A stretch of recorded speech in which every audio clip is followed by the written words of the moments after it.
Life is a journey, but what happens when we die? Is it the end, or is it just the beginning? As an atheist, Howard Storm was convinced that death marked the end of consciousness. But then he died and went to hell.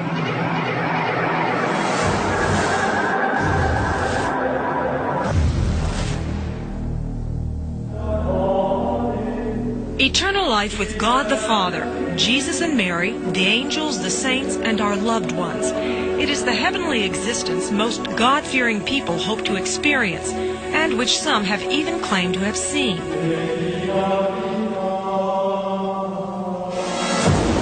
Eternal damnation in the fiery pit of hell is a concept no one likes to consider.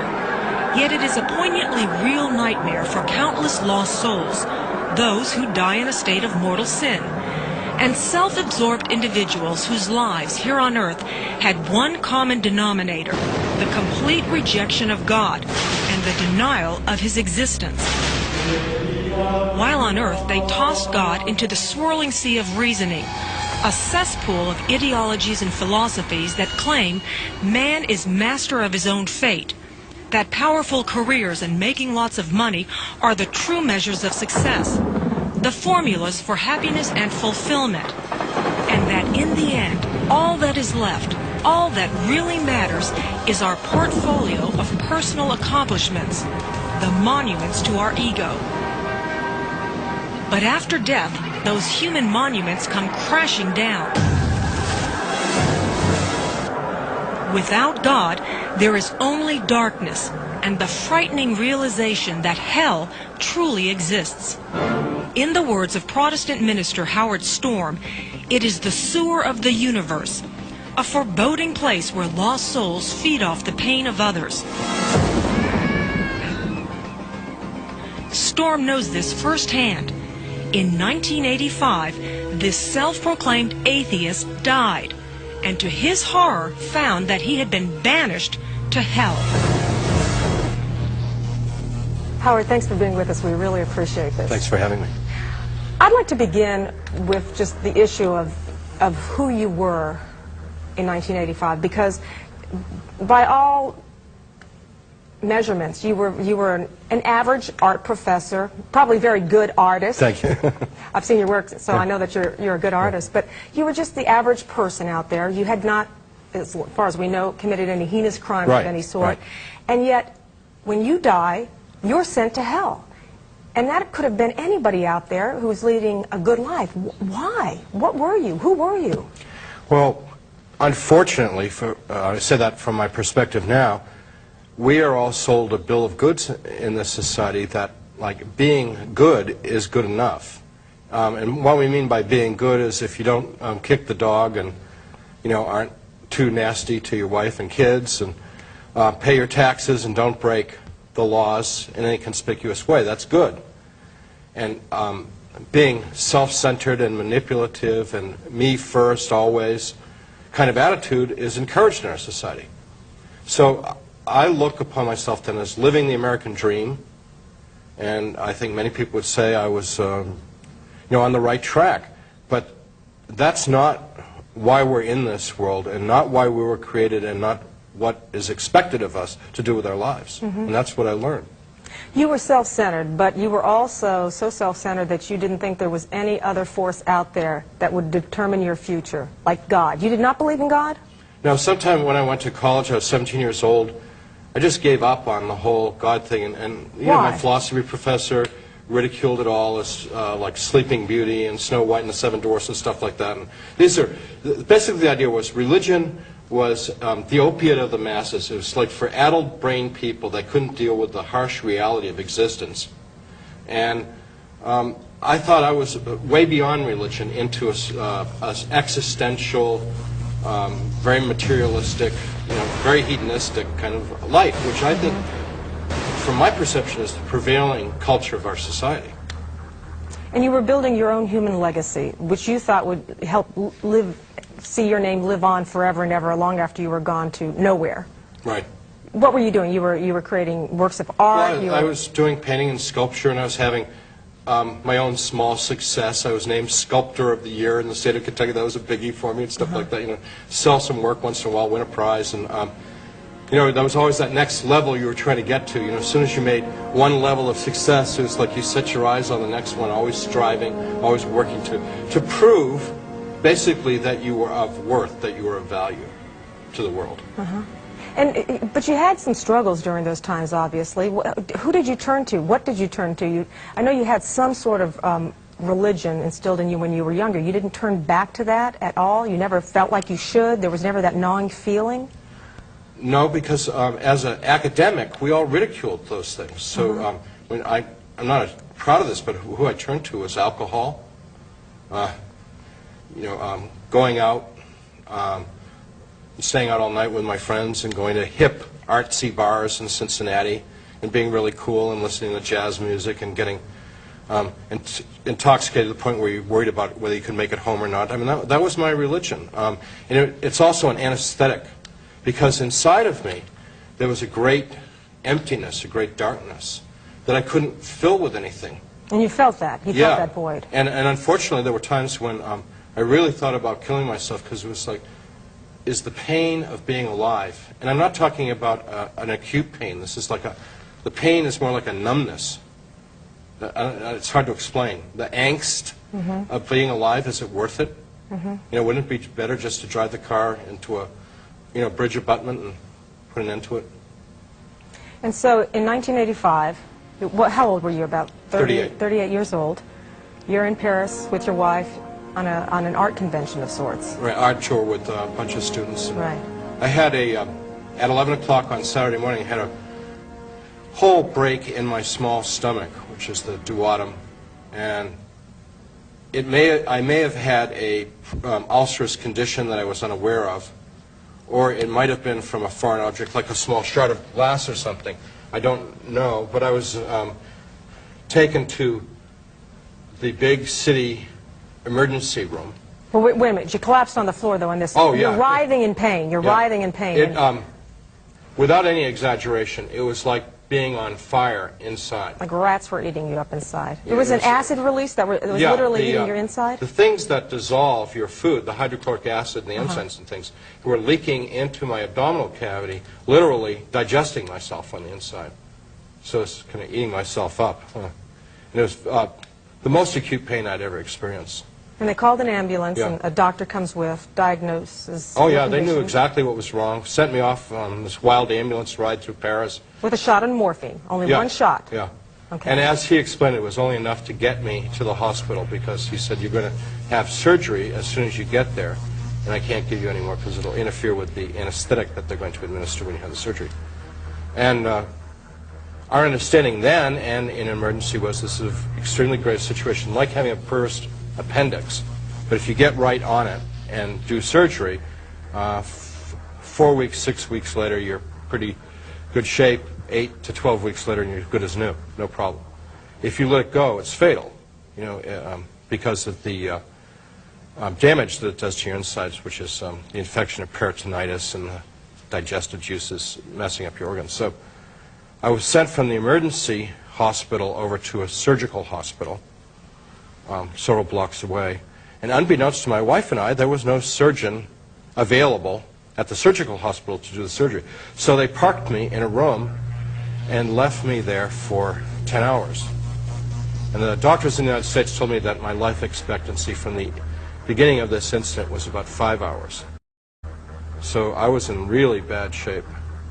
Yeah, they kept coming in and telling you that it would be soon, and then eventually they said the only doctor there had gone home. Yeah. And they couldn't give you any more morphine or any pain reliever because a doctor I was never given any further medication, because only the doctor could prescribe medicine. I was never seen by a doctor from the time I went into that surgical hospital. So they come in and they say, look, the doctor's gone home, you can't have the surgery today. Right. This is about 8:30 at night now. And they leave, the person leaves, and... Yeah, and I turned to my wife, my wife tells me this was the worst day of her life, too, because here she is watching her husband. She's just losing her husband. My wife was an attorney then. Yeah. And she, you know, a woman of some capability and power and influence in the world, and to watch your husband just gradually die in front of your eyes and nobody cares, I said to my wife, it's time for us to say goodbye. And she got up from the chair, which was next to the bed, and she put her arms around me and kissed me and held me. And we told each other how much we loved each other. And every time I go down this road, it makes me sad, but, you know, to say goodbye, I mean, and we knew it was forever. And I knew that when you die, I mean, I knew this absolutely positively, when you die, that's it. There is nothing else. This is what I knew. You're a biochemical organism made up of 75 trillion cells or whatever, and when the organism ceases to function, the biochemical, functions begin to fail, and you lose consciousness, and then you're dead, and then your body rots, and that's all there is. And anything that would be left of you would be like maybe your kids or something would remember you for a generation, or maybe if you made something like a bridge or some artwork, you'd be remembered for a little while. But that was it. I mean, I knew that, absolutely. And everybody I knew that.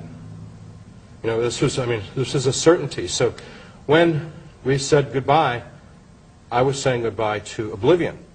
And eventually she was crying so hard she sat back down, and I closed my eyes and went into unconsciousness. And you, before you went into unconsciousness, you felt a bit of relief, too, that you could escape this horrible pain, and was there a feeling of sort of calm about it as well to you? Yeah, I wanted to die because there was, since they said there wasn't going to be a doctor until the next day, and I had felt for many hours like I was dying. And medically I had good reason to feel that way because I really was dying. And the pain, which had gone from a pain that, I mean, I was a big, strong guy, 38 years old, had played football in high school and stuff like that. This pain threw me down to the ground, kicking and screaming and yelling. And from that point on, it just went worse and worse and worse and worse. I was ready to be out, you know. I was ready to be gone because I can't do this anymore. You know, you can do it for 1 hour or 2 hours or 3 hours, but I was at the point of like close to 10 hours, and I'd had it. So I was ready to go. And so here, you know, people ask me all the time, were you dead? Well, it's an impossible question to answer because I had no medical attention. No one ever took my temperature. Nobody ever put the blood pressure cuff on me or anything. So nobody was examining me. But the fact of the matter was, it's a ridiculous argument. I was dying. As much as anybody can be dying in that state. Mm-hmm. So you go into unconsciousness, yeah. And then what? The shock of your life.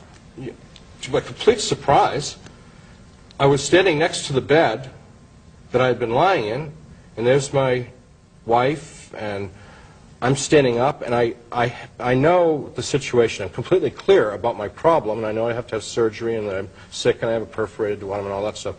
But I feel pretty good. Matter of fact, parts of me feel quite good, better than they've ever felt in my life, really alive. And I try to communicate with my wife, who it appeared to me was ignoring me. You were next to her? I was on the other side of the bed from her. Okay. And I thought she was pretending that she could neither hear me nor see me. Of course, in fact, she couldn't hear me or see me. And then I realized that the bed that I had been in was occupied with a thing. And as I examined the thing, which was covered up to the neck with a sheet, and bent over and looked at the face, which was turned away from me, turned towards my wife, I realized that it looked remarkably like me. Now, this was all very confusing, because how did somebody get in my bed who looked like me? Because it wasn't me, because I was alive. Mm-hmm. And I knew that the thing in the bed was, an inanimate object. Mm-hmm. I knew that about it. And so, you know, part of me was like, that's me, but how could it be me? Because this is impossible. Because here I am. Yeah, and so I couldn't figure this out. So I turned to my roommate, who was a 68-year-old, very kind Frenchman by the name of Monsieur Florent, and I yelled and screamed in his face to find an answer to this problem. And he looked through me without blinking or any response at all, just as if I wasn't screaming in his face. Now, I didn't know why my wife would ignore me, but I couldn't figure out why Monsieur Florent would ignore me. I mean, and so I heard people outside the room calling me by name. And so I went over to the doorway of the room, and I said, are you from the doctor? I'm really sick. I have to have surgery. You know, I've been waiting a long time. I'm really in bad shape. And they said things like, we've been waiting for you a long time, it's time for you to go, hurry up, we can't wait any longer, we know all about you, let's go, things like that. So I thought that meant, yes, they were from the doctor to take me to surgery. And they spoke English, and nobody else was speaking English, did Yeah, you? I thought that was very weird. Because everybody else in the hospital spoke with a very thick French accent, Right. or no English at all. But these people were, well, and also I thought, they want me to walk to surgery? You know, but after what I'd experienced in this hospital, okay, it's, Hey. you know, it's the way they do things here. So I left the room, and when I left the room, I had a really bad feeling about leaving the room, because the room was bright and clear and light. The room was very bright. There was a lot of light in the room. And the hallway was hazy. It wasn't dark, it was just foggy and hazy and dim and very unclear. But I went with these people, and I had a strong sense that I was leaving that room forever. And we continued on a journey that was ridiculously long. What were they saying to you? They were saying, just come closer, and you kept following? Or what were they saying to you as you were They were following? very insistent, hurry up, we've got to go. You know, we've waited for you so long, you know, we've got to take you there. They were very insistent and very clear about what they want to do, and there was about a dozen of them, and they were around What did they me. look like? Were they close to you? Men and or? women, very, very pale. Everything was gray. The clothing was totally plain and gray. Almost could have been like hospital scrubs, only pale gray. They were all adults, men and women, and they were very pale. And I mean, they weren't particularly scary at this point. Right. And as we went along, they became crueler and more insistent. And When you say crueler, what let's were go, come on, you're slowing down, keep going, keep moving. And they made fun of you, too. Yeah, and they started ridiculing me and things like that. And I started to get really scared, but where was I to go? We were in this endless space, moving along, and I didn't know where we were going, and I'm beginning to realize that this is not going to work out good. This isn't the hospital. They aren't from a doctor. I mean, I'm beginning, this is all dawning on me that this is, something's going very wrong here, but there's nothing for me to do. So finally, we're in real darkness now, and I said to him, I'm not going any further, which was a bluff because I had no sense of orientation which way to go. And they said, well, you're almost there, and they started pull at me, and I tried to defend myself. And although I just had the worst day of my life and had been dying, I felt very strong. I wasn't the least bit tired.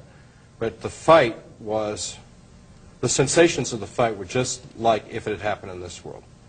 You know, when I hit them, I felt it. When they harmed me, I felt it. But they had no sensation. No matter what I did to them, it had no effect on them. And the whole time they were hitting you, and I know earlier they were heckling and saying, oh, he hears us. They were making fun of you because your gown didn't cover your entire body and making fun of that. And at this point, what were they saying to you? They were screaming obscenities at you? Or? Yeah, and laughing a lot. There was a lot of laughter.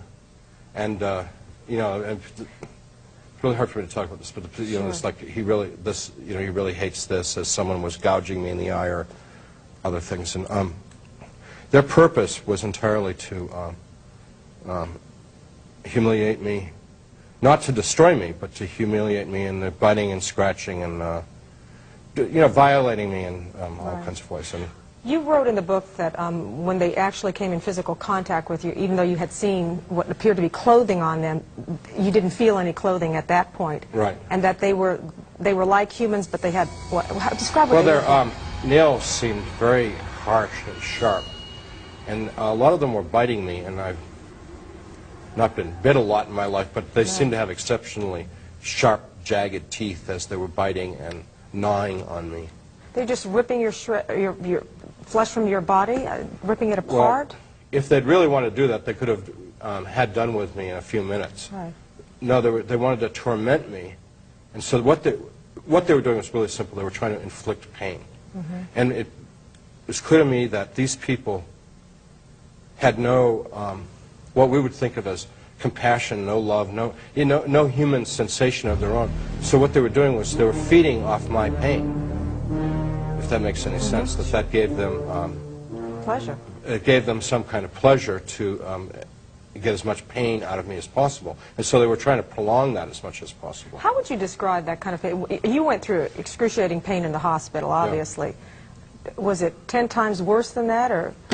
It was much worse physically, but what hurt more about it was them doing it to me. You know, as a human being and as a man, and they did a lot of unspeakable things to me, sure. which are just. How could someone do this to you? That's what hurt more. Their utter lack of any interest in me other than to hurt me is what really hurt, more than the physical pain. And this just went on and on and on and on and on. I don't ever think about it, because if I even get close to it, I get really upset. So, and there are certain things in the world that I don't like because they remind me of it. And you wrote that it actually traumatizes you when you think about yeah, it. And like I can't go to a bar and stuff because the noise in there and stuff. It's too. It's not the same, but it's just a little bit of comparison between the kind of frivolity of a bunch of drunks in a bar, you know, to what I experienced there. I don't like really loud music because of it. But anyhow, so I was lying in that place, all torn up, broken up, beat up, but more importantly, emotionally destroyed. And people were kicking me, and I couldn't respond anymore. I couldn't even moan or groan or anything. I was lying in a fetal position, just sort of trying to protect myself, all ripped up, and people were kicking me, and they were expressing their disappointment that I didn't have any more response to what they were doing. And I heard, strangely, my voice, although I distinctly did not say it, pray to God. And I thought to myself, being an atheist, like, what a dumb idea. I don't believe in God. And the second time, pray to God. And I thought, I haven't prayed, you know, in my adult life. I had stopped praying when I was like 15 or something. And I'm 38 now, so I had no remembrance of prayer. I thought, I wouldn't even know how to pray if I wanted to pray. And then a third time, said pray to God, and I was thinking, what did I say when I was a kid? I was not intending to pray. I was just sort of curious if there was a prayer somewhere in my memory. And I was trying to remember things, and it all got mixed up with the Pledge of Allegiance and the National Anthem. It just became this big confused mess with the 23rd Psalm and the Our Father and things like that. And it was all these little phrases mixed up here and there in my mind. And really wanted to grasp at some of this stuff. I wanted to recall this, and I accidentally muttered a couple phrases, and the people around me could not bear to have the mention of God. And they told me so in the most filthy, horrible language that they wanted me to stop, to not talk about God, and now they were going to really hurt me if I didn't stop. But because it was so repulsive to them and literally pushing them into the darkness, it encouraged me to try and...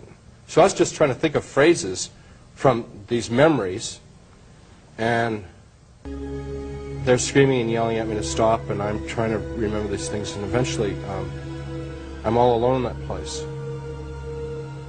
And it's hard for people to understand, but I was left alone in that darkness, in my gore and in my pain, forever and ever and ever. And it's impossible to talk about. But that was the real hell. Because you knew. And you wrote in your book that you were in the sewer of the universe. Yeah, and I knew that I was going to be there forever. You know, and it was so bad being alone in that place that it was even like, well, maybe some of them will come back. You know, not all of them, but maybe, you know, I mean, you know, anything but just to be here. And as I looked over my life, I thought about what a failure I had been in terms of I had not been a good husband, I had not been a good father, I had not been a good teacher. Because the reason why I wasn't because I was always obsessed with what's in it for me. I was not the great artist that I'd hoped to be. I was just a mediocre artist, you know, at a mediocre university. Everything looked so bleak, and I was thinking, why was I ever born to end up in this place of horror and torment, and now just abject hopelessness and loneliness? I knew that I belonged there, There was absolutely no sense that, they got the wrong guy, or I'm innocent, I knew that the people that had attacked me earlier had been people like me. I'm not proud of this, I'm really ashamed of this, but there was a spiritual affinity between them and me. They were like soulmates, if you will. And that my only hope in this place was to somehow become one of them and no longer be their victim. But I didn't want to do that either, because I hated them and I hated what they stood for, and I hated their darkness and their cruelty and all that. And so the situation seemed to be so completely hopeless. I knew that I was never going to see my wife again. I was never going to see the world again. I didn't know where I was, but I knew that I was in the garbage heap. I was in the cesspool. And I knew that when you die, your consciousness and who you are keeps going. Mm-hmm. And it was going to go on forever. I knew that I could never be extinguished. And what were you thinking about God at that point? I got the strangest, vivid memory in my mind of myself as a child, maybe like 8 years old, sitting in a Sunday school classroom, and we were singing Jesus Loves Me. And not only did I get the memory of myself as a child doing this, but I could also feel what I had felt as a sweet, innocent child. Just as simple as possible, that there was a goodness in the universe, unknowable goodness, much greater and bigger than anything that we could understand out there. And its name was Jesus, and that this goodness really cared about me, really loved me.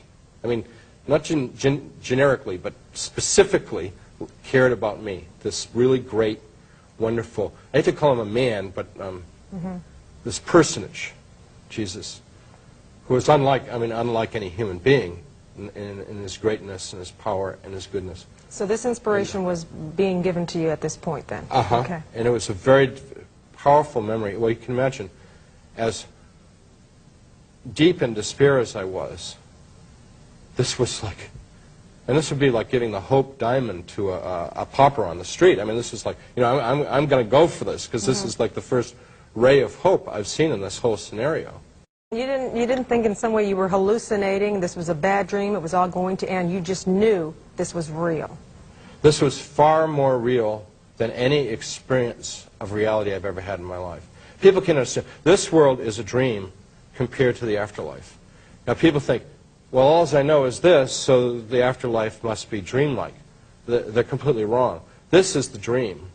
Your sensations are fewer in this world. Your feelings and knowledge and abilities are much fewer in this world than they will be in the next world. Whether you're going up or down, you're going to have a much new sense of what it means to be who you are. And I called out in that darkness, not knowing if Jesus was real, but simply hoping, based on that childhood faith, that that he would be real. But I didn't, so I said, "Jesus, please save me." And with that, a tiny pinpoint of light appeared in that darkness, and very rapidly got brighter and brighter. And then this huge, impossibly bright, white, warm light was over me, and I felt hands in this light picking me up into it. And also, because I was now in light for the first time, I saw how horrible I was, and I looked like... You weren't scared, though? No.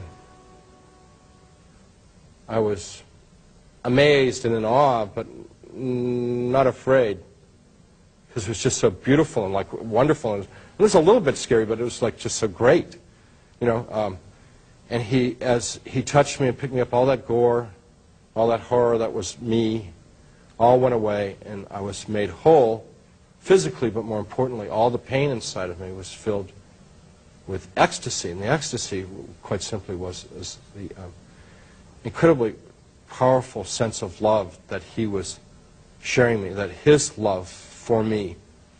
And I knew several things immediately. One, that this was indeed who I'd called out to. This was Jesus. This was a person of great power. This was a person of unbelievable goodness, just pure, perfect goodness. I don't know how I knew it, but I knew he was really smart and that I knew nothing compared to what he knew. I knew that he knew everything about me, even everything I'd ever forgotten, he knew. I knew that he knew me more intimately than I knew me. How'd that make you feel, though? You knew some worried. bad thing, yeah. I was worried about that. But it was all good because he loved me so much, and I can't begin to describe.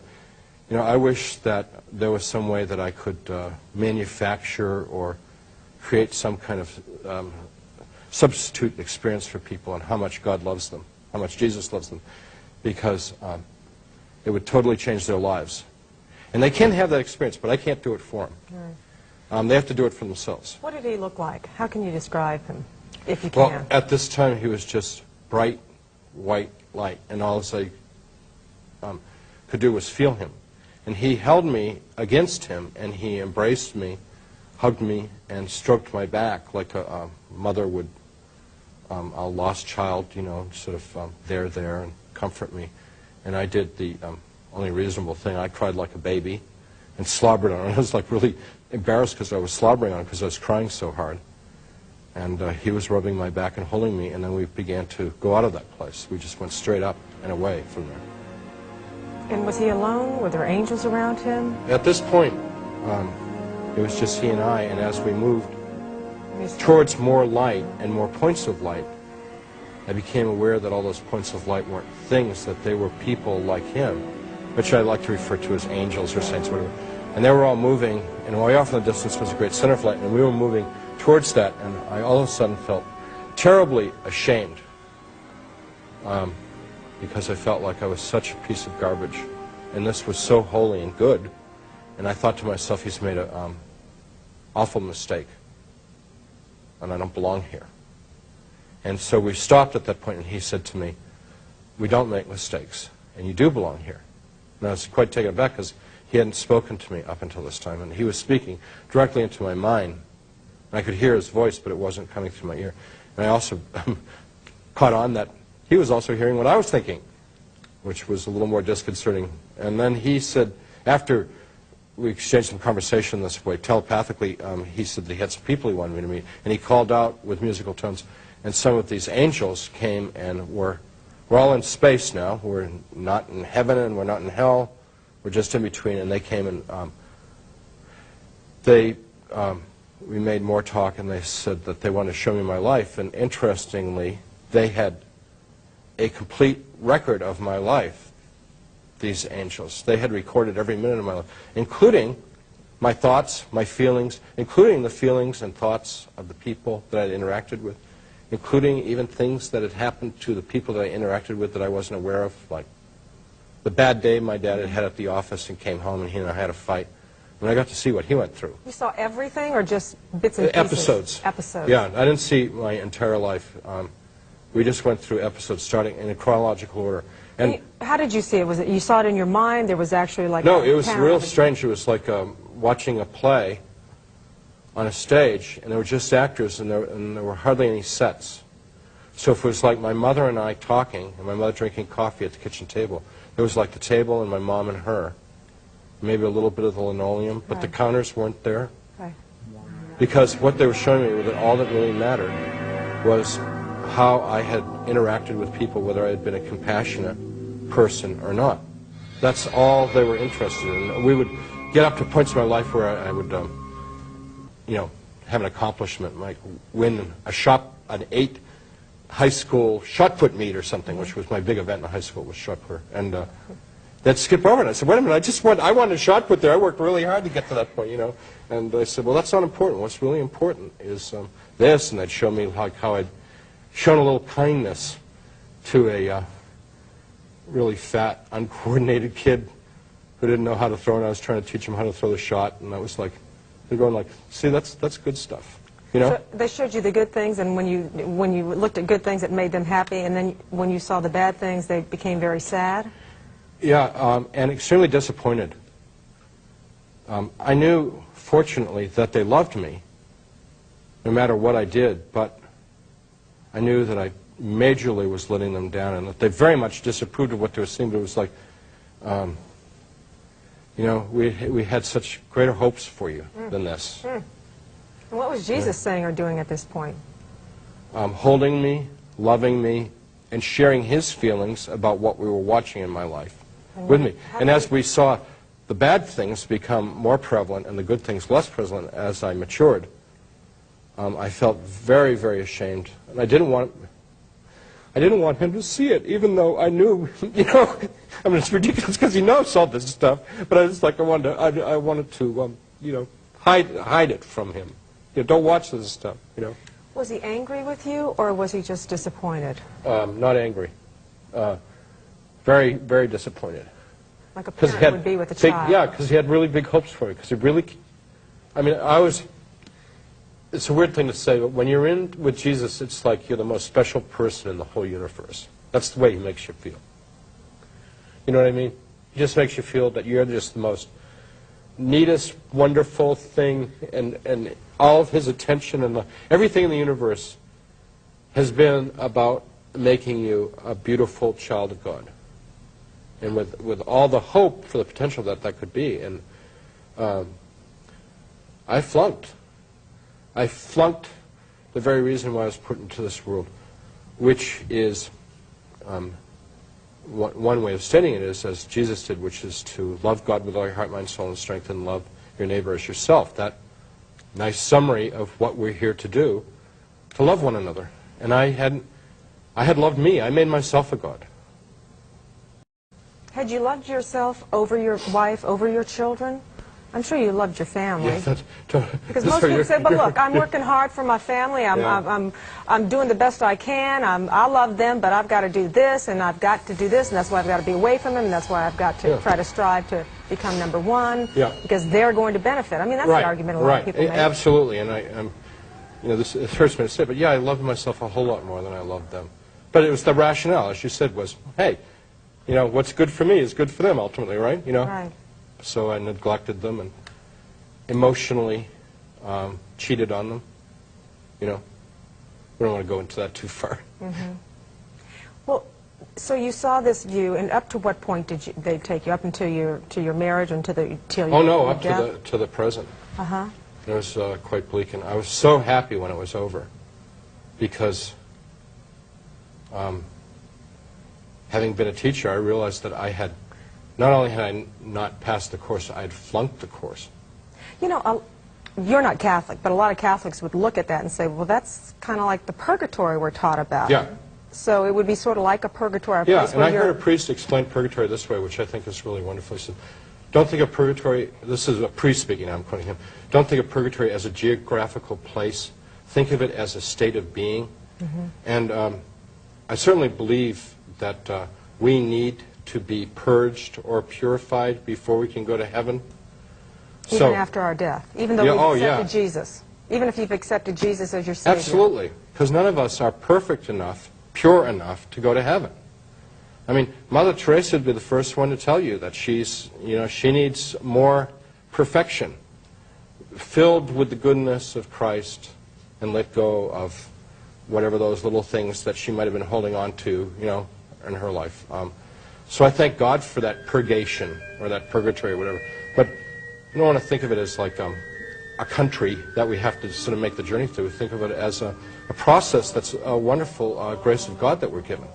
That we are made perfect by God so that we can go to heaven. And nobody is good enough to go to heaven without the love and the perfection of God interceding on our behalf.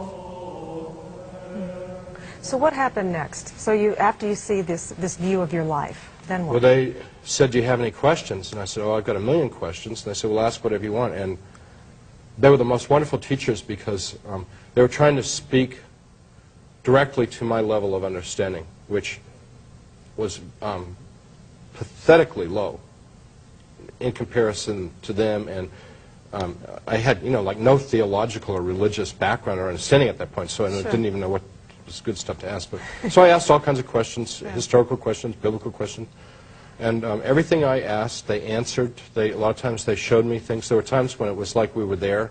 Right. I would say, what would the future be like, and we'd be in the future. What was this like, and we'd be there. And it was very important experience, because people ask me, how long did this last? And I said, well, I learned a whole lot more than I ever learned in graduate school, which was 3 years. And this was a much more intense and thorough course. So I learned way more in this question and answer period, however long it took, which I don't know, than I'd learned going to the University of California, Berkeley. Well, let's go through some of those questions. Okay. I don't know if we can tackle all of them, but let's go through some of them. What are some of the most important ones that you felt like you asked? I know you ask about, say, for example, you ask about Jesus in the Bible. You said, is that all that Jesus did? Right. And they said that, it was funny because this isn't the Bible. I didn't know it at the time, but they said that if they'd written down all the things that Jesus did, it would fill all the books in the world. The world couldn't even hold all the books about what Jesus did when he was in this world. And, Jesus is alive today. Jesus has been around from the beginning and is still around. And the reason why Christianity exists, and the only reason why it exists, is because millions of people have experienced his love, his presence, his power. They've experienced him in some way in their lives. And there are millions and millions of people, and there have been for over 2,000 years, that know that he is real, and that he is what God has sent to us so that we can have a proper relationship with God.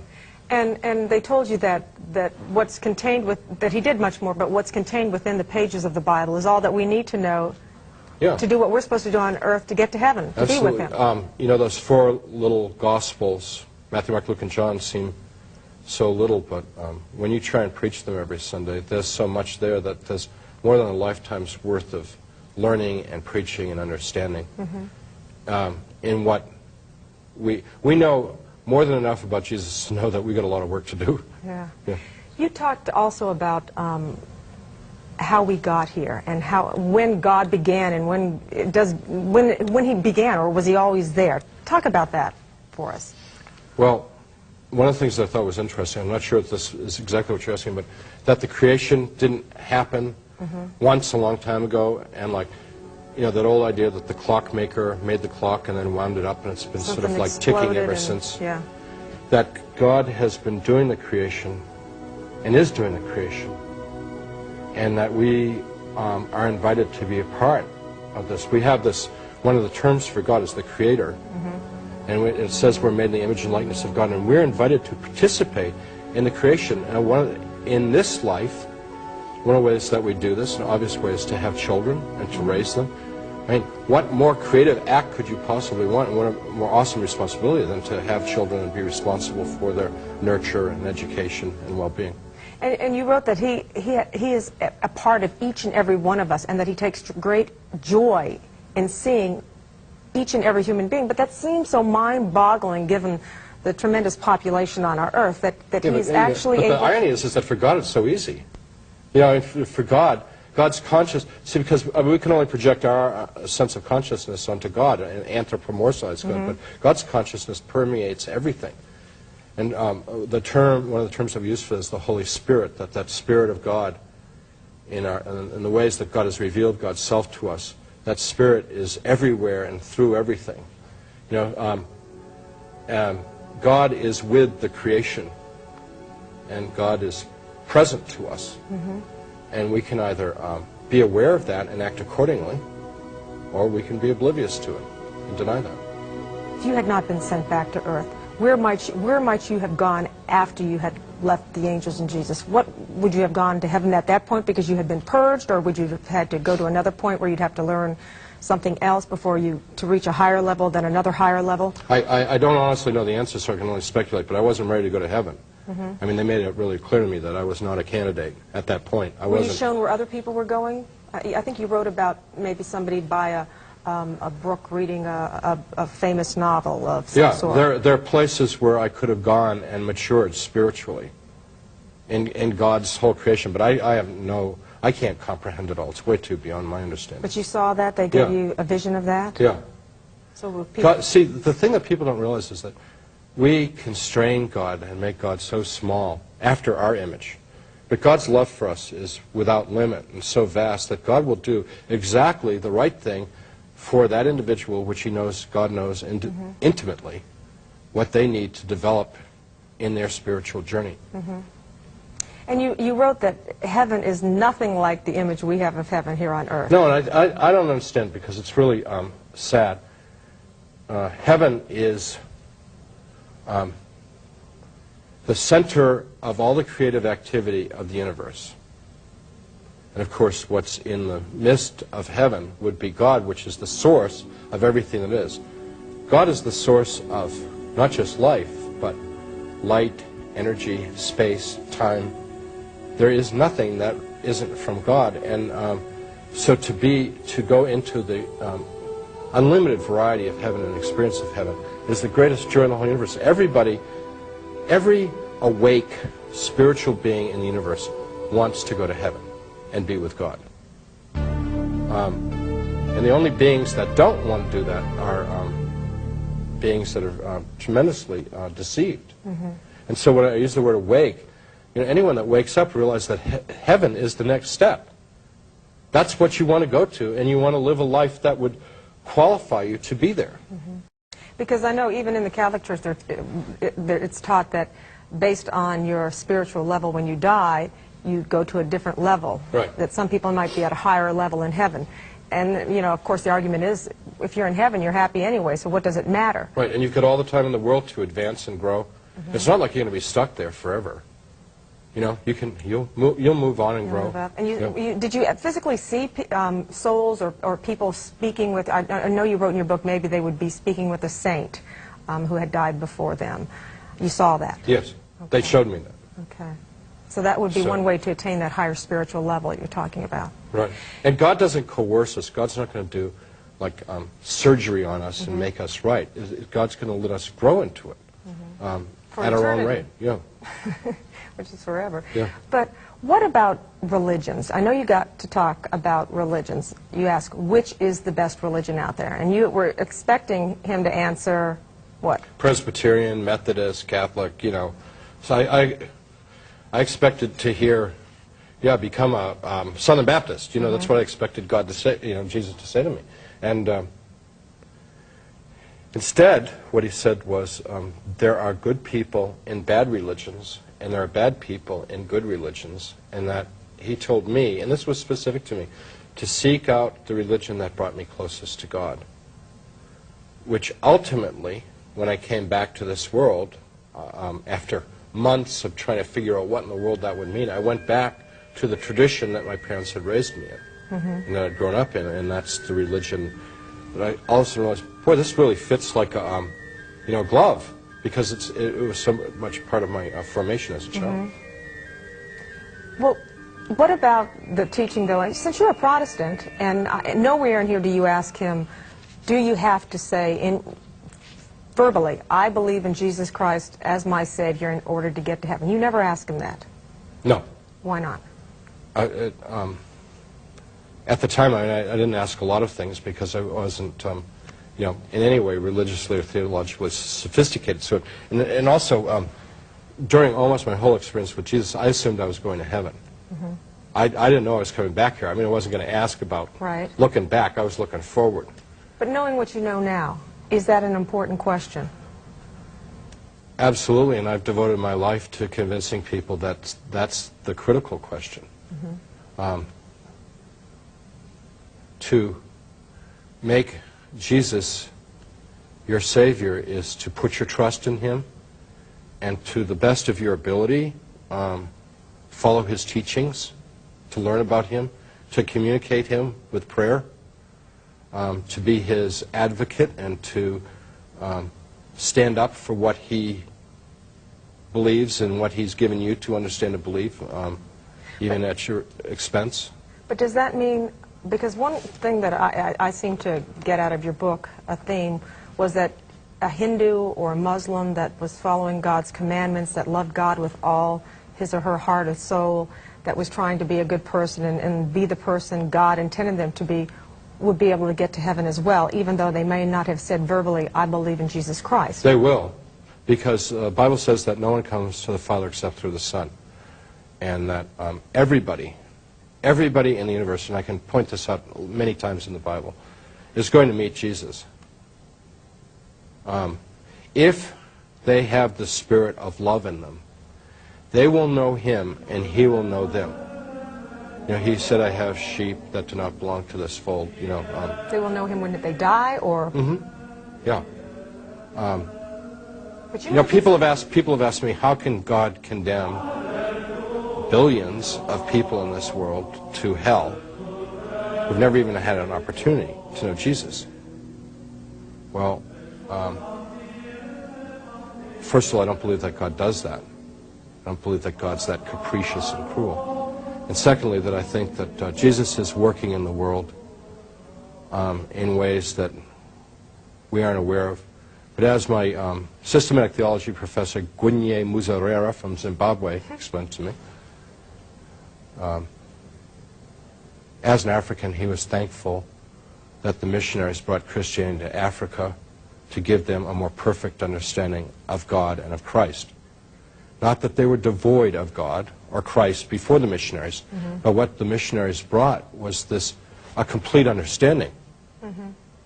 No longer looking for God in the rocks or trees or animals or sky, but knowing who God really is. Right. So everybody is seeking God in their own way. But what we have been given as Christians is a complete, perfect understanding of God and an absolutely ironclad, guaranteed way to get to God. And it's not through our becoming perfect saints. It's not through our good works, but it's through our trust in the one whom God sent to bring us home. This is all about God wanting to bring his children home. Now, you found that out when you came. I'm going to ask you more questions about what you discussed, but you found that out, that to be true, when you came back to life and you were sitting with an old nun friend, Sister Dolores, and who obviously was a big believer in Jesus Christ. Yeah. And you told her about She your married experience. him. Yeah. You She told even her had a ring. about your experience, and you were scared she wasn't going to believe you. And what were her words? When I told her my experience, she just looked at me. And I said, Sister, do you believe me? Because I didn't, and, you know, she was giving me this funny look, and she said, well, of course I believe you, but she said, I've got one question. And I said, well, what is it? And she said, I wonder why it took so long. And I'm like, what? What do you mean when it took so long? She said, I've been praying for you for 13 years. Ever since the day I met you and you told me you were an atheist, I've been praying for you every day. I have other sisters at the Notre Dame convent praying for you, and I don't know why it took 13 years. It should have happened sooner. I'll always love that. So you think she prayed you into this then? Oh, absolutely, absolutely. If Sister Dolores hadn't been praying for me, I would have died June 1st, 1985. It was through her prayers that commended me to God. You know how, like, when someone's trying to get into college, you try and get them good recommendations? Right. You know, if you can get a good recommendation from, like, a senator or something, you know, like, right. you know, they're going to get into the Naval Academy or into Harvard or something like that. Right. Well, that's when we pray for someone, it's like sending our recommendation to God. You say, you know, okay, God, I know this person's got a lot of problems, you know, and they're making some mistakes, but, you know, like, have mercy on them, right. Be good to them, you know. And the irony was when she first came to the university and you had a talk with her, you said, look, sister, you can teach her, but I don't want you to preach. Oh, no, she wasn't a teacher. She was a student of mine. A student, yeah. okay. Yeah, but I want you to preach. Yeah, I said, I want to hear any religion in my classroom. That was waving the red flag in front of Sister Dolores. Not stifling her. She had no intention of preaching in my classroom. It was my hostility to her and her faith, which was quite conspicuous since she was wearing a full habit with a crucifix on it and everything. Well, you could stop her from preaching but not praying. Thank God for that, right? Yeah. Right, thank you. Appreciate it. Howard, thanks for being with us. We really appreciate this. Thanks for having me. Are we the only ones here? Is this the only planet with life on it? Well, they told me that the universe was full of life, and that not only is there this physical universe, but there's other dimensions with other universes, and that God's sense of creating goes on and on and on, and it's just like lives and worlds and intelligent. Higher intelligent beings than us. Yeah, and that we are not way up on the pecking order of intelligent beings. But this is a tough world we're in. This is a world where there's a lot of temptation, a lot of struggle, a lot of opposition to God. What would you say to people who would say, well, where does it say in the Bible there are other people out there? There are other worlds out there. It doesn't. And they might argue then that part of your story is incorrect then. Because a lot of people believe that if it's not in the Bible, then it isn't. Right. You know, early on people thought, like in their city, they were the only people on this earth and everybody else was like not even a human being. And then we got the idea that like our race was the only race and everybody else was somehow subhuman. And now we've realized that the earth does in fact orbit around the sun. And there's, I was just reading this morning, matter of fact, about they've discovered over 50 new planets already. This whole discovering planets in the universe is happening hot and fast right now. In time, people will realize that in this vast universe of trillions upon trillions of galaxies, each with full of solar systems, that God's creative ability is just vast. You know, when you think about God, look at like, God didn't make like a maple tree. He made all different kinds of maple trees, and every maple tree is unique. You know, God didn't just make a kitty. Look at kitty cats. I mean, every cat is unique and wonderful, and God's creative nature and God's expression of God's love of the world is just without limit.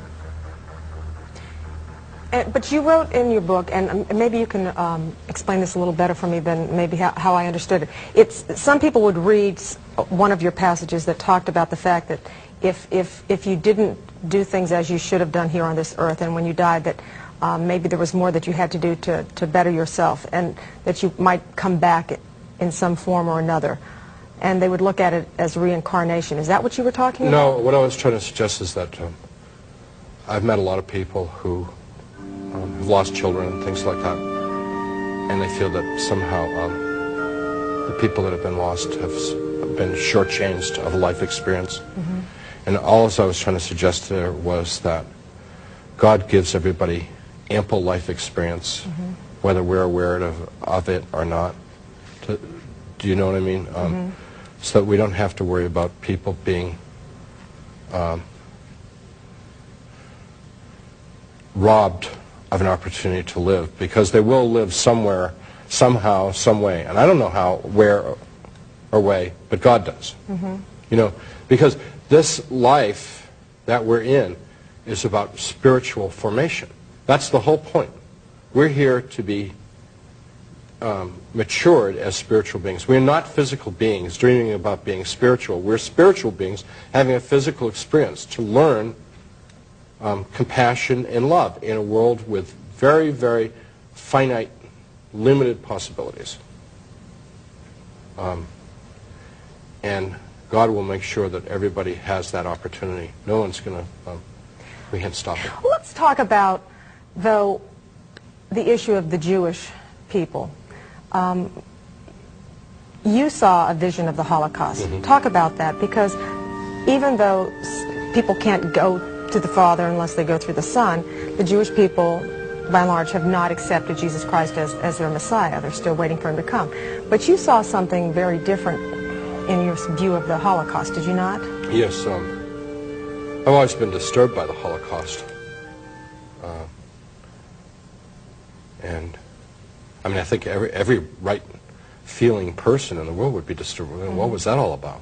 Why did God allow that to happen if they were God's chosen people? And we went to, so I don't know how it works, but we were in a extermination camp. And the guards were kicking people and shouting at people, and there were dogs, and people were being selected, and there was a crematorium off in the distance. And I could understand, I don't speak German, but in the experience I could understand German, and the guards were saying in German, which I could understand, more for the angel makers, more for the angel makers. And Jesus, who had his arm around me, said, look up in the sky. And what I saw was, from the smoke of the crematorium, the people going up to heaven and the angels from heaven coming down and escorting them to heaven. And even more so was this, that these people who had just gone through hell, you know, through the horror of that camp and died, were now filled with ecstasy and joy.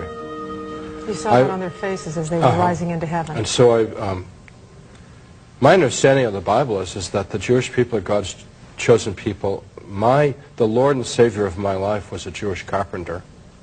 I don't knock Jews. You know, there's one big difference between the Jewish faith and ours. We both believe in the Messiah, we believe in the same God, we believe in the same ethics, really. The big difference is that they think the Messiah is yet to come. We say the Messiah has come and will come again. I think it's, you know, not something to really fight about. I think we should treat Judaism with a great deal of respect.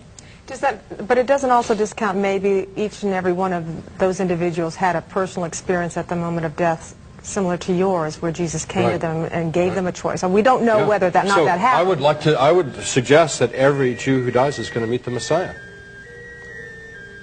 You know, everybody who dies will meet the Messiah, will meet the Christ. And have an opportunity to accept or reject. Right, because it's all about what's in your heart. Now, I'm not talking, of course, about the organ that pumps blood. I'm talking about the core of your being, which is what you really are. So a person could be a condemned murderer who's been executed for his crimes.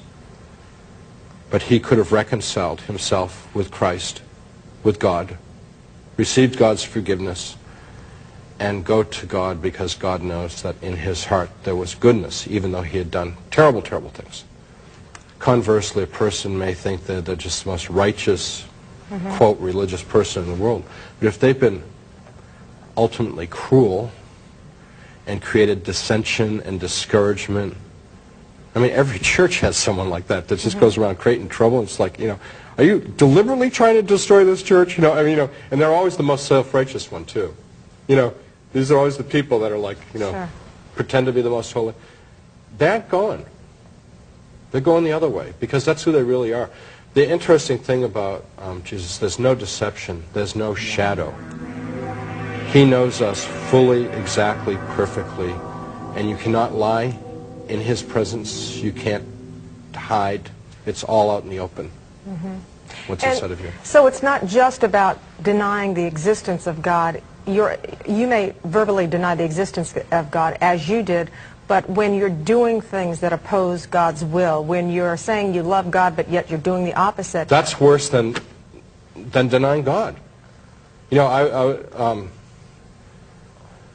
people who deny God's existence, having been one for a good part of my adult life, are people that are really angry at God. They're really disappointed.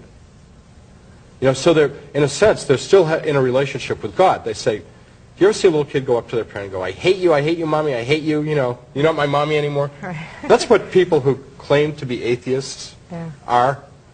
I hope that I don't upset anyone, but I submit to you that in their heart, they know there's a God, and in their heart, they want more than anything else in the whole universe is to know the love of God and to be accepted by God. That's what they want deep down inside of them, but they're mad, and so they're going around knocking over the furniture and jumping on the sofa and breaking the dishes, you know, saying, you know, because they've been traumatized. Sister Dolores, once again, she told me, she said, I said, why are the people like that? And she said, there's a trauma. Look for the trauma. You know, I got some AA groups down in the basement of my church, and they've taught me a lot about seeking God. And, you know, the leader of the AA group, Jim, tells me all the time, he says, you can't help anyone until they've hit the gutter. Now, it doesn't mean that literally. You don't have to be down in the gutter, but you got to hit that low before you say, God, I am helpless with my problems. I need you. I can't do it. I need you to do it for me. When you hit that point, that's the beginning of the love affair. And that's what AA teaches in terms of alcoholism, but I think it's true with all faith awakening. You got to hit that low before you can grow. Can I tell you a story? Sure. man called me up from Texas, and his mother was having major heart surgery at one of the famous hospitals, one of the famous doctors in Texas. And he said, someone told me about you, and I need you to come down here and help me through this, and I'll pay your airfare. And he was basically promised me a day in and a day out. I said, I really don't have the time. He said, well, just come for one day, come in the morning, leave in the evening. I said, okay, so I go down there. He was a gangster. I mean, this guy was like a really bad boy. And he wanted to hear about God and Jesus. His mother was a woman of faith. And here he was with his mother who was dying, and he couldn't cope with it and stuff like that. So I testified to him, and I loved him. And you know, whenever he'd sort of tell me about his life, I'd like, oh, let's go back to something else now. You know, I don't really need to know this stuff. You know, and a few weeks later, he called me up and he said his mother had died, and he was with her when she died. And he said, you know, the light of Jesus that you talked about. He said she opened up her eyes, and I could see reflected in her eyes the light of Jesus coming for her. And he said, you know what you told me? He said, it's true, it's real, I saw it. So I mean, I don't know whatever happened to him, but I'm sure that that had to have impacted him a little bit. Saved a soul. Yeah, I hope. Which is the ultimate thing you can do in this world, huh? Yeah. So, you know, you take your chances, and you don't worry about the consequences of telling the truth, because the world spends so much time, and particularly our society spends so much time, planting the seeds of doubt and deception and falsehood. That if we go around and make a little bit of truth statement every once in a while, it's quite necessary to counteract all the deceit that's in this world. Sure. And a big part of the deceit comes when people argue, okay, if there's this wonderful God, this being up there who's all good and all-knowing, why does he let so many bad things happen in this world? The Holocaust, for example, World War II, World War I. I asked that exact question, and the response that they gave me was immediate and harsh.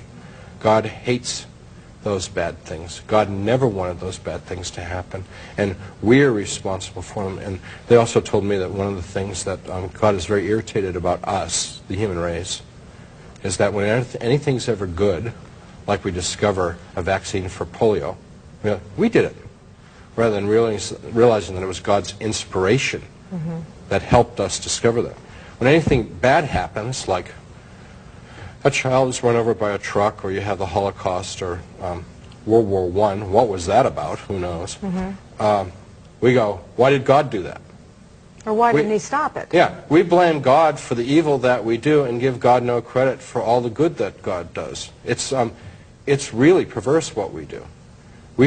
God only does good. God never does evil, but he will allow us to experience the consequences of our actions.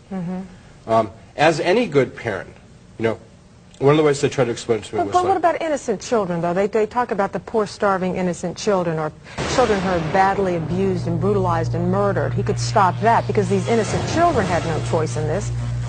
God doesn't. He is trying to stop it. He is asking us to stop it. Every way, every day. He's telling us, don't do that. We know better, and we should care about those things. I mean, God is intervening. Will God take over this world and run it for us? No, because it would be a complete undermining of one of the most important gifts that God has given us. God has given us the ability to make a choice. People call it free will. You know, I've shown you the ways of good and evil, of right and wrong. Now, do something about it. God's very disappointed with what we're doing. God hates those things more than we do. You talked about the Cold War with him, and at the time it was 1985, and he said that the collapse of communism would come and things would end, and you said, no, that can't happen, that's not going to happen. Well, it seemed so absurd in 1985, and I told him that the Cold War was going to go on for hundreds of years, and he said, no, it's going to end bloodlessly in a few years. It's just, I actually told him they were wrong, couldn't happen. God is working in the world, but the way that God works is not doing big zaps with thunderbolts and lightning and stuff like that. God works by changing people's hearts.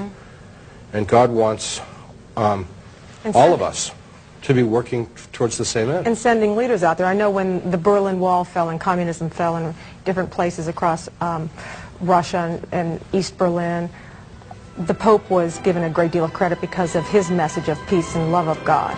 Right. How did you feel when that happened? You had been told this in 1985, and here it happens. It became.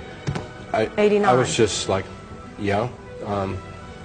Well, here's the bad part, because they told me some terrible things about this country, and I'm really concerned. Not for myself, because I'm 54 years old, and so I'm like, hey, whenever heaven's ready for me, I'm ready to go. So. What did they tell you? There's going to be another war? That this country has been given an assignment to be a light to the nations. We are to be a moral leader to the world. Because we have been given so much. We're so strong. This country has been blessed more than any other people in the history of the world. Way more. We are the most powerful, richest people. All of this came from God. This is all a blessing from God. Our Heavenly Father gave us these gifts, and instead of being the moral leader of the world, we are the moral #1 manufacturers and distributors of war materials and pornography and a violent lifestyle. And I know people in America always hate to hear that, but if you go to any country in the world, and I know you've been around the world, their idea of what America represents, is shocking. Because what we export, the culture that we export, is so, it's demeaning to women, it's demeaning to human beings, it's demeaning to God, it's awful. And that's our #1 product in this society. Not what God intended, and God will take the blessing away. And we're going to be in one sorry shape. What's going to happen? Did you see what would happen? What could happen? Because what God wants is conversion of the heart. And so this wasn't like, this is going to happen. He said, without the conversion, this is what could happen. And that this society will just very rapidly fall back into a barbarism that's just inconceivable. People literally shooting other people over a can of condensed milk, and So social chaos would erupt. Yeah. Because of our economic structure is all very complex and very fragile. Just begin to fall apart, and people in our society are so self-centered and greedy that they'll just start taking what they want. And so we will destroy ourselves from within. Well, a lot of people are assuming that there's going to be a third world war out there, a nuclear war. No, I'm sorry. They told me, I asked about that, and they said absolutely there is not going to be a third world war. I was a product of post-war baby booms, and I've always been very concerned about hydrogen bombs and atomic bombs. When I was a kid, we learned to duck and tuck when I was at school, which was really pretty funny. But I asked them, I said, is there going to be another nuclear war? And they said, no, God's not going to allow that to happen. God will not allow another nuclear war. Why? Did they tell you why? Because God loves this creation, the people, the birds, the rivers, the trees. And he's just not going to let us incinerate huge portions of it for our own silly gratification. So there's the possibility of this social chaos erupting and just destroying ourselves. And then what will happen? That out of that, God plans through God's inspiration to raise people up who will live in harmony and love and gentleness with one another and with the creation. Describe that, because I was reading that to somebody and they said this sounds like something out of a sci-fi novel. Yeah. It's something they had never even heard of, never even conceived in their own minds. Well, what they told me, I had never heard of or considered. If you had asked me before my experience what would the future look like, I would have said Star Wars. High tech. Doors that go when you approach them, right? You don't have to touch them, they go and you could talk to the computer and the computer would talk back to you. That's what I thought the future was going to be. Because that's where we're heading, we think. Yeah. And what they were saying was a world of incredible simplicity, living in great harmony with nature, even to the point of us living in harmony, in control of the weather and all the elements. How? How so? God created us to be stewards of this planet, caretakers of this planet. And we've done a poor job. And they told me that we have a lot of capacities that have never been released. Our relationship with the animal kingdom and vegetable kingdom and with the whole planet. In time, as we become spiritually more sophisticated and wiser, we'll live in harmony with those systems rather than seeing them as our enemy. Remember when you were a kid, did you have to read Moby Dick? Mm-hmm. And the whole idea was nature was something to be dominated and killed because nature was like ultimately hostile to us. Completely wrong. We need to be going the other way with nature and learning to live more in harmony with it. And it will live in harmony with us. And so you have, you describe it as people living very modestly. Yeah. And basically they only had enough food to survive and only enough material possessions. But they could grow food at will. Uh-huh. So they didn't need, I mean, they had no anxiety. You know, never thought of this before, just occurred to me. They lived the way Jesus and his disciples lived. Right. You know, and that kind of spoke telepathically. All over the whole world and the whole universe. They could talk to people, intelligent beings all over the whole universe. And people didn't fear death because they knew that death was just a transition to moving on to a higher state. People lived, first of all, they lived to love and nurture and raise the children. Mm-hmm. Everybody's number one priority was the raising of children. And they made it, Jesus and the angels made it really clear to me that that's what we should be doing. We should make children our number one priority. Secondly, they lived to love and support one another in their intellectual pursuits, their artistic pursuits, their musical pursuits, whatever it is people were interested in. People lived to support one another in that. And people lived in harmony. They said when somebody got out of harmony with the rest of the community, the whole harmony, the whole community cared about that and was involved with trying to bring that person back. And when they got sick, they would pray them back to health. Mm-hmm. There was they eliminated sickness because when someone got sick, they would just heal them. Now, this was in 1985, and you said that they said this would occur in 200 years. Yeah. Well, I think it's pretty preposterous, but who am I to argue with God, you know? I mean, I told him, I said, it's ridiculous. I did. Well, after you're around Jesus for a while, you know one of the things you realize? You can say anything you want to. I mean, you don't say ugly things. Mm-hmm. But you say what's in your heart. Sure. And that's what he wants to hear from us. He doesn't want hypocrisy. He doesn't want formality. He doesn't want nonsense. He wants from your heart, from the core of your being. What do you really think? What do you really feel? He understands. He's been around. You know, there's nothing we can do to surprise Jesus. So what happens after that then? How long does that life last? I don't know. I don't know. That's not the second coming. That's just a better world, making the world more the kind of place that God created it to be. And I didn't inquire beyond that. Sort of a heaven on earth? Well, compared to the world the way it is today, it would be paradise. But right. It's not, because people would be born and raised and have accidents and die. I mean, it's not eternity on earth. It would still be earth, and the same laws of physics would apply. We would just live in a much more sophisticated relationship with our environment. Mm-hmm. Which means, because our relationship with the environment was so much more sophisticated, it's actually much simpler. Right. Yeah. Now, you said the bad things that could happen, for example, to the United States, could happen, but through prayer, through conversion, that could end. And God has sent us guardian angels, or angels. Right, millions of them. Millions to help us. Let's talk about that. First of all, what do they look like? Well, I've seen the guardian angels in many forms, and they can take different forms. Because, well, first of all, they can appear to be just like a regular person, and you don't know it. And I've had the experience, and I've met many people that had the experience of meeting someone, and they're like, wait a minute, that was impossible. That was an angel. That couldn't, you know, I mean, it defied the laws of physics. They were here, and then they were, you know what I mean? Right. So angels can appear to be like people, but they also, I've seen angels in their full-blown glory, and the room is so bright, it's like you had 1,000,000 candle watts of electric power going on, and they're radiant and beautiful and you've painted them, but you can't. Yeah, it's a failure. I mean, I'm like such a.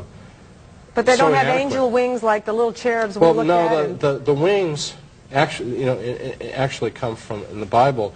It talks about that they radiate, and that has come to be translated as wings, but it's actually that they radiant appendages, and that's what they do. Angels give light.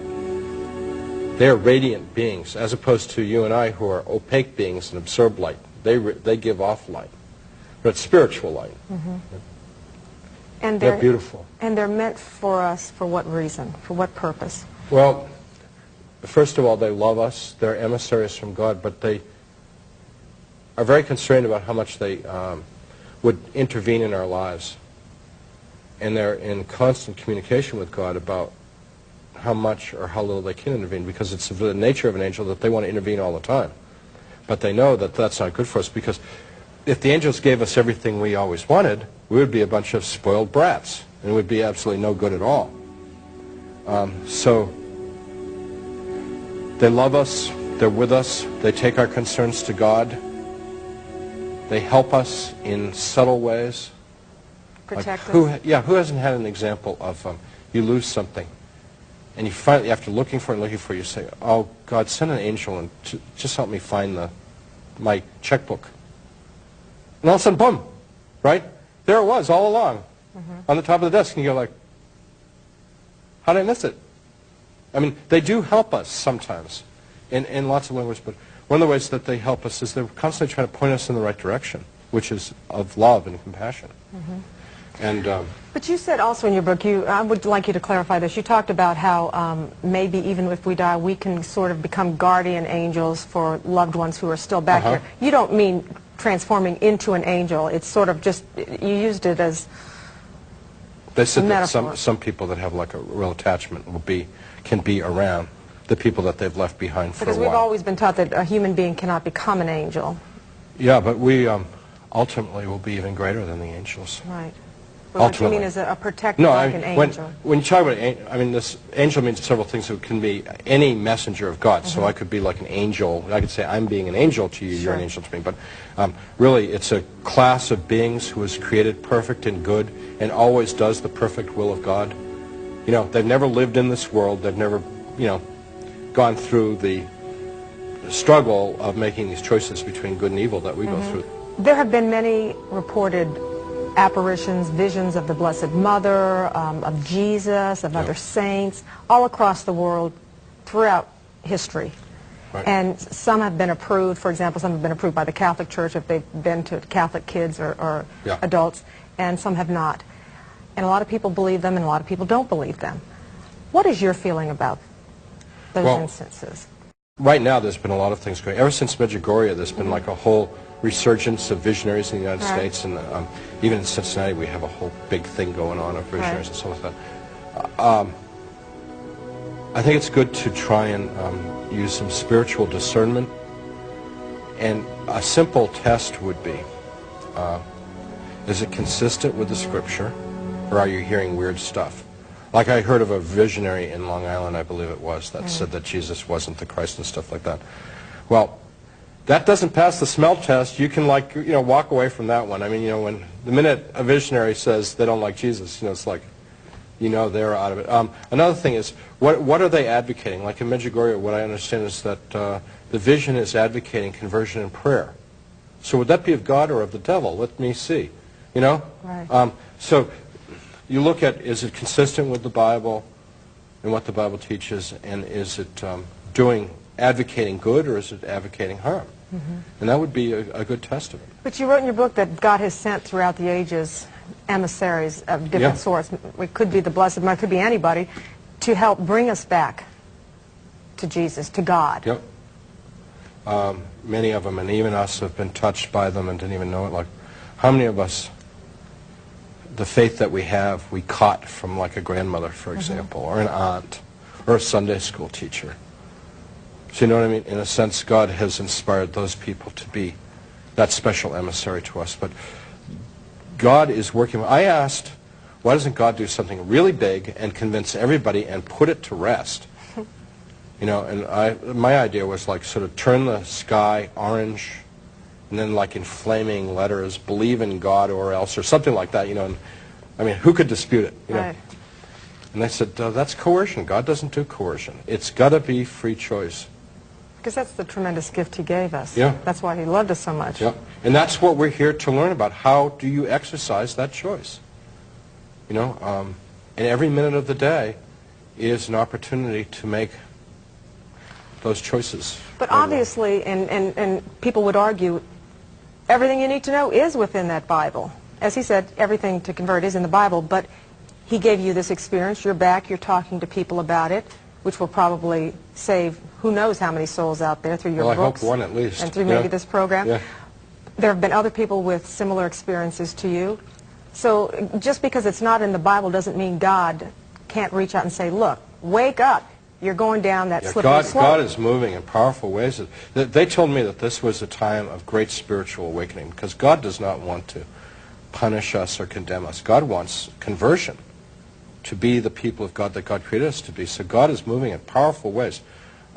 Near-death experiences is just one tiny little way that God is working, but there's all kinds of things going on in terms of charismatic renewals in the churches and things like that. It's just endless. The way that God is stirring things up.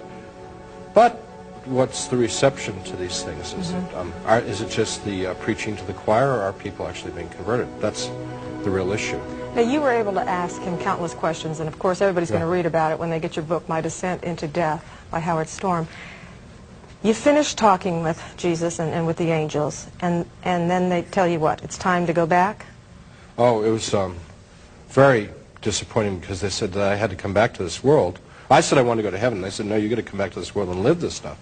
And I said, I don't want to come back to this world. And we had a huge argument because he said the world's full of cruelty and ugliness and awful people and evil, and why would you send me back to a world like that? And they said, well, you know, those things are there, but there's also goodness and loving people and kindness and beauty in the world, and whatever it is we seek, we will find. So if we seek beauty, we'll find beauty. If we seek loving people, that's the nice thing about going on the Christian walk, is all the neat people you meet.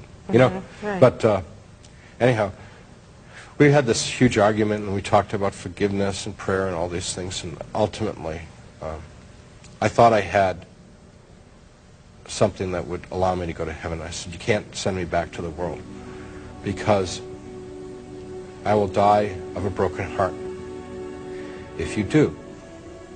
Because now that I have known you in your love, speaking of Jesus and the angels, I could not bear to ever be away from you again. I absolutely meant this, and they knew I meant it. And they said, haven't you been paying attention? We've always been with you. We always will be with you. And I said, but I never saw you before. I never heard you. I never felt you. I mean, when I go back, it's going to be like that again, right? And they said, yeah. And I said, well, pretty soon, it'll be like you don't exist. And I won't know you. And they said, but there is a way to know us. And I said, how? And I said, that if I prayed, if I confessed my sins, which I like to think of as coming clean with God, you know, just laying your cards out on the table, you know, and prayed to God and left time to listen and feel God, which is like, be quiet, be still, you know, wait on the Lord. They said, sometimes you would know we're with you. And they've kept that promise. And so sometimes I feel their presence. So I've had some experiences too, but... So you said, okay, then I think I can go back? Yeah. And then... And with that I was back, and to my horror, I was right back in that body that had been in such terrible shape. Lying on a hospital bed. What happened? And, immediately upon me coming back, the nurse who had been in the room a little while earlier and said there was no doctor came back into the room and said, a doctor has arrived at the hospital, we're going to do the surgery right away. And they evicted my wife from the room, and they prepped me and did the surgery that I needed. So they performed the surgery on you, and you're back in recovery, and you wake up. How do you deal with all this when you're back? Well, it's a huge dilemma, because I knew that what I had experienced was fantastic, to say the least. I mean, incredible. Meaning, who would believe me? Incredible. And when I tried to tell my wife and other people, it was incredible. They didn't believe me. They thought it was a delusion or hallucination or something like that. And for a while, that caused me to sort of withdraw from wanting to deal with people, because it was, and I'd pray to God, like, if you gave me this experience and nobody wants it, then why did you give it to me? And why'd you give me the memory of it? Because I think a lot of people have these experiences, but they don't remember. I know several people that have had experiences, but they say, I can't quite remember it. Yeah. But I have a vivid memory of mine. Vivid detail. Yeah. But you're laying in there, and you have this feeling, or hear this voice that says, get some airline tickets, you're going home over the weekend, or Monday, whenever it was, Yeah. in a few days. And you didn't imagine that could be possible, because you had just had a major operation. Yeah, that was on Tuesday, and I'd had the surgery on Saturday night. But your wife comes in, you tell her to go get the tickets, and... Yeah, she goes, I mean, this is all so bizarre, people won't believe it, but it's the truth, absolutely. She walks out in the hall, goes to the payphone, calls collect her mommy and daddy in Iowa City, Iowa, and says, we're in trouble, I need a couple $1,000s, we got to come home. They said, give us your phone number, we'll call you right back. They called their bank, their banker, and he said, what a coincidence, I just came back from Paris and we had an emergency and I had to wire money over there and I know how to do it. Tell it'll be at such and such an address in 10 minutes.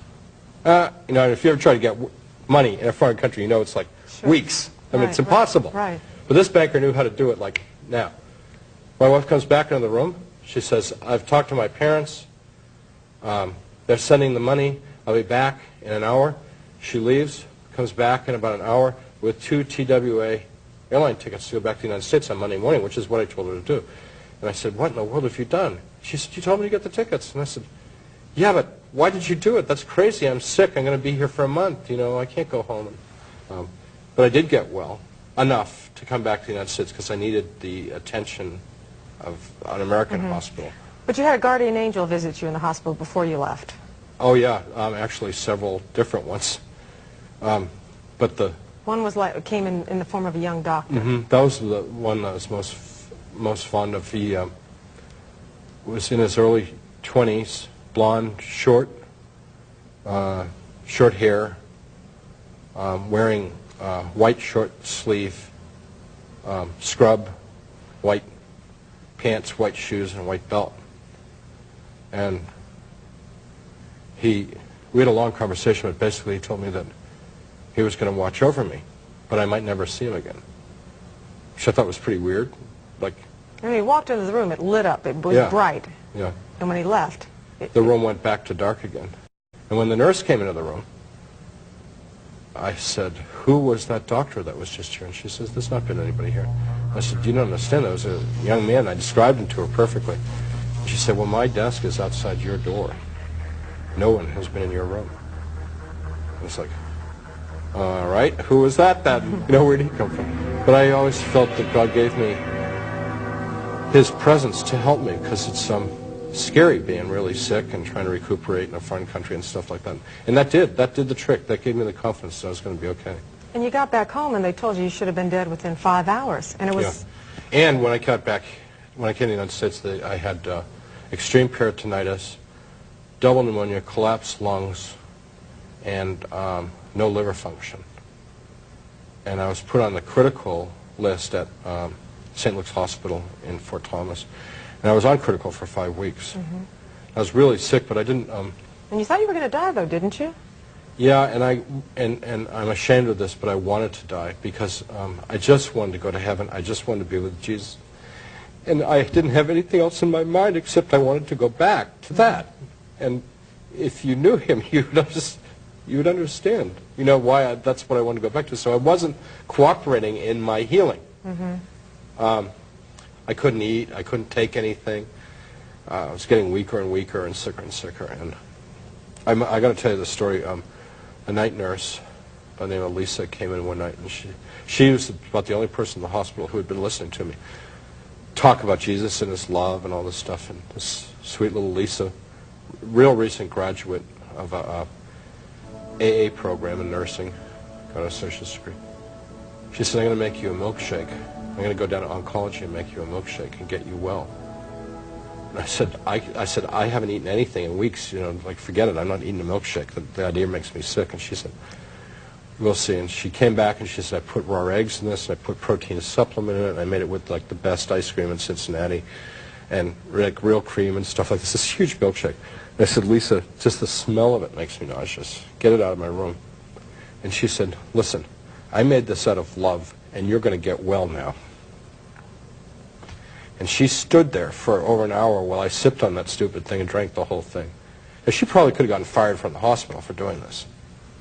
But, I mean, she was absolutely inspired by God to do this, because there's no reason in the world why she would have done that for me, you know. And from that day on, I just started getting better. And while you were laying in that hospital room, you also kept hearing a patient in another room wailing. Oh, yeah. That was a beautiful experience as well. So sad. A man across the hall, whose name was Clarence, had extreme Alzheimer's. And all he did was make sounds like a wild animal, really loud though. He was also a biter. And every time a nurse, I'd see a nurse or something go into this room. A few minutes later, you know, like, Clarence, don't bite me, you know. He couldn't make any rational sounds, and his wife stayed in the room with him. And she was a sweet woman. I felt so sorry for her and for Clarence. And one night, he was driving me crazy. He would wake me up in the middle of the night with his howling and his screaming, and nobody could calm him down. You know, it was like a wild animal. And it's like, man, I'm sick. I'm trying to get well, and this guy's like making me sicker, you know, with his noise. And so I said to God, I said, what is this about? Why do I have to be, you know, in a hospital with this, like, crazy man, you know? And I was shown that what he was doing, Clarence, was still Clarence, way deep down inside that diseased body. And he was just, Clarence was basically yelling, I'm still alive, I'm still here, I'm still me. But he wasn't able to express it. So it's just coming out in all these strange, contorted ways. And then what did you do? I started to pray for him, you know? And I thought that he and I became buddies after that, although I never saw him. Didn't you yell out something, or Clarence, I know you're there, Yeah. and it calmed him when he did that? I yelled to him, and I said, Clarence, I'm hearing you now. I finally understand what you're saying. And that calmed him? Yep. Somebody heard him? Yep. His cries Nobody else heard him. Well, you couldn't hear him because it was just noise. Now, eventually you were released from that hospital. And I have to also point out, there was no evidence on paper that you received that said you actually had died in that Paris hospital. Right. Because, did you ever ask for it, or they didn't know? Oh, yeah, we had the American consulate, we had a U.S. senator, we had all kinds of people trying to get my medical records, and they would never send my medical records. Oh, so you've never even gotten the records? I think I know why. Because of what they didn't do? Yeah. You're right. The lawsuits. You get out of the hospital, and eventually you recuperate, and you're back at the university? And how do you deal with that? You're back in this environment where you were in before, a very heady intellectual environment with your friends around, all non-believers, I assume. Well, I wanted to show them Christian love, and they asked me to be the department chair. And so I became an administrator. And I did my best to take care of their needs and to love them and to get them the best raises I could possibly get and get them the equipment and the facilities and the materials that they were all hollering for. But they were not interested in my message. And in fact, some of the administrators over me told me to never, ever mention my experience or God or heaven or Jesus or anything, ever, They thought you were loony. They thought you were making it up? They despised it. They hated it. You made them angry. Yeah, I mean, I had people say to me, sidle up to me and says, you know, you don't really believe all that crap you've been saying. You know, you don't believe that, do you? You know, like, well, yeah. I mean, people, they don't want to accept it because if they were to accept it, then it would challenge the whole structure of their thinking. You know? So I felt more and more alienated from my colleagues, unfortunately, because it would seem, and I was also becoming more and more fascinated by the church, which the university is supposed to be a haven of light, but it was really the church that was the haven of light. And which church at this point? Well, I prayed, when I was recuperating from my illness, I prayed a lot to God, where would I go? And ultimately, I was talking to an artist on the telephone. I was not ambulatory. And she said, well, I go to this church down the street, and I asked my wife, and it turned out it was what I had been raised in, and it was only a mile away. And so I went there. And I saw it full of the angels and full of funky people trying to be better people, and I said, boy, this is for me. And you had a Catholic nun, a friend, a student, who had prayed you into this. You never considered Catholicism. You went back to something that you were familiar with, or you felt called back to? I did consider Catholicism. I went on, actually I went on several retreats with the Jesuits, and they said, basically to me, you're doing fine where you are, why don't you just stay where you are? I did look at Catholicism and consulted priests, and they didn't discourage me. They said, but Follow where God's taking you? yeah, you're being very active in the church that you're in, doing the right thing. Why would you leave that and come do this? And I couldn't really explain that. I didn't feel called to do that. So over the next 7 years, by 7 years later, you're a Protestant minister. You have a master's in divinity, and you decide to chuck all the university life and. Yeah, that was hard because I'd worked so hard to become a tenured professor, and finally, as a tenured professor and as a chair, was in the gravy. Sure. It takes a while, but you know, I was doing real well. You know, and your wife's an attorney. How does she feel about that? Well, she thought I was absolutely out of my mind. Yeah. You know, she was saying, look, if you want to be like a minister, you can go get a church and do it on the weekend and keep your job. You know, nobody's stopping you. You can play minister if you want. And I said, no, I want my whole life to be about the church, about God's people. And she said, well, you're doing ministry at the university. And I said, yeah, I know, but I can't talk about Jesus, I can't talk about God. I mean, that's not what I had in mind. I want to give my life to the church. So I went to seminary for 3 years and became ordained, and I've been at this church for 9.5 years. Right. Yeah.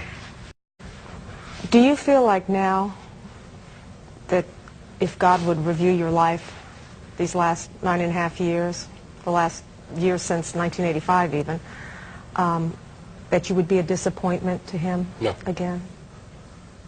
No. I don't want to sound presumptuous. I haven't done a perfect job. I've made a lot of mistakes. There's a few things I'd be embarrassed about. You're still making a few mistakes then? Yeah, I ain't no saint. But I feel like, see, all God asks of us, I know this absolutely, God asks, just do our best. God's not saying be perfect, change the world, you know, just do your best. And God knows that I've done that.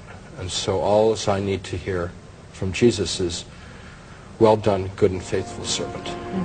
Not, you've been a success, not, wow, you know, you really had a big impact or anything. Well, I was faithful and I did my best. That's all he wants from us. What would you tell any of the intellectuals that might be listening and are closing their hearts to this message, or closing their minds to this message because they're not allowing their hearts to speak to them? How can they begin to grasp what you're saying? Because it's a very simple message, and sometimes people want the bells and whistles and something just enormous to happen. Well, these, you know, intellectual people tend to live in the rational mind and not the experiential mind. But I would say that if you prayed to God the simplest possible prayer, said, God, you know, in the name of Jesus, I would like to experience you in my life. I would like to know you or know if you're real. And if they gave that a chance, in peace and quiet, in sincerity, that God would not disappoint them. So I would challenge them, if they consider themselves to be of any intellectual integrity or not, try it and find out for yourself. Because the truth of the danger out there, and that's what you experience, I think that's what's so powerful, is that the devil and the evil spirits are out there prowling the earth, as we've read in the Bible. Like a roaring lion. Like a roaring lion. And people don't like to believe that, don't like to talk about it, dismiss it as something that's only in horror movies. One of the greatest success of the evil one is to convince us all that it's not real, and it's all a big game. And unfortunately, it's too real, and it's something that needs to be taken seriously. I like to fill myself up with the light of Christ, and that takes care of my problem with evil. But you bump into it every once in a while, you know, and you got to face the reality of it. Even after you've accepted Christ. Yeah. But for those who haven't accepted him yet, they have to be aware that if they haven't accepted him, then they're being led by another force. Absolutely. They don't even know how much he has power over them, you know. It doesn't matter what you've done. God is always willing to take you back. Is that not true? You're like the prodigal son. Right. It's the incredible thing is people, well, I'm too bad, I've done too many wicked things or something like that. Absolutely not. Absolutely not. I have a man that I'm working with who's on death row in Ohio, and he did a really bad thing. You don't want to know about it. It was the worst thing you can imagine. He did. Heinous crime, yes.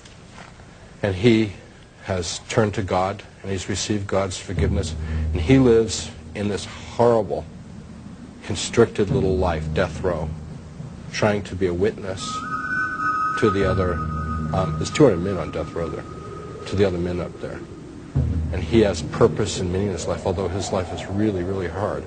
And he'll never get out of there. And he admits his crime, and he doesn't want to get out. He doesn't seek a pardon or anything. He feels his punishment is justified. But the only way he'll ever get out of there is to die or be executed. But his name's Martin. Martin is right with God, and he knows it. Anybody can be right with God. Was it your personal witness to Martin that helped him? Because we always are told that our personal witness... It was a little piece, but we all have our own little role to play. You know, some of us, the Bible says, some of us till, some of us weed, some of us cultivate, some of us nurture. And we don't really need to claim the harvest. You know, just play our part.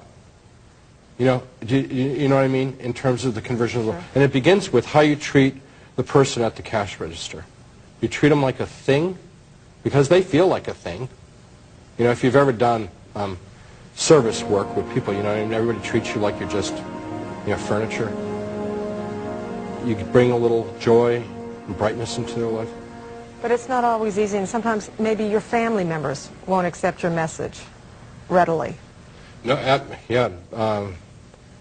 The odds are really good that they're going to be the first problem you're going to face, and I have too. And what we need to do with our family, I learned this the hard way. The difficult way is you've got to pray and pray and pray for them and turn them over to God, because you're the least effective person in terms of converting them. You need to pray for them and love them, but don't try and convert your family. Let God convert your family. Be the right example. Always be willing. Always, you know. But I mean, I told my kids, you know, if you don't go to church, you're not going to get any money, and you know, that doesn't work. Threats and fear don't make it. Only builds resentment. So ultimately, you would tell people out there that God has a very special plan for each and every one of them. But in order to understand their plan, they need to pray for guidance from Him. To pray it and to explore it. The way that we find what God wants us to do is with trial and error. God has given me certain gifts and abilities, and lots of limitations, lots of places where I'm not gifted and stuff. So I have to learn through trial and error where I should put my energy, put my compassion, put my concern, you know, and other things. Don't get involved with it because I'm not good at it or it's not fruitful for me. You know what I mean? So we explore, but the main thing is this is the school of learning how to love, and it's all experiential learning. But it's not theoretical, it's experiential. But it's a universal message for all people. I know when we were speaking on the phone about the Jesus Christ issue, and you said something to me, you said you didn't feel like you needed to ask about that specifically because you understood that if people love God, they love Jesus, and they might not even know they love Jesus because God is Jesus. Yeah, there's no, there are three revelations of God. God, the Creator, Father, Christ, the Son, who lived as a person called Jesus of Nazareth for, 30-odd years, and the Holy Spirit, but it's three persona of the same being. And there's, in essence, no difference between any of them. If you had to leave people with one thought, one message, something that they could hold on to, you've said so much already, obviously, but just something that you want to leave them with. that it's very easy, that God loves you way more than you can possibly imagine. That's what I want people to know. How much, I can only say it, I can't, they have to find out for themselves, but they're very, very important to God, and God's love for them is just much greater than anything they could ever imagine. Howard Storm's unforgettable account of his near-death experience has taught us many precious lessons, and that death need never be feared by anyone. And it's important to remember that God predestines no one to go to hell. It is our choice. I'm Mary Lou McCall. Thanks for joining me.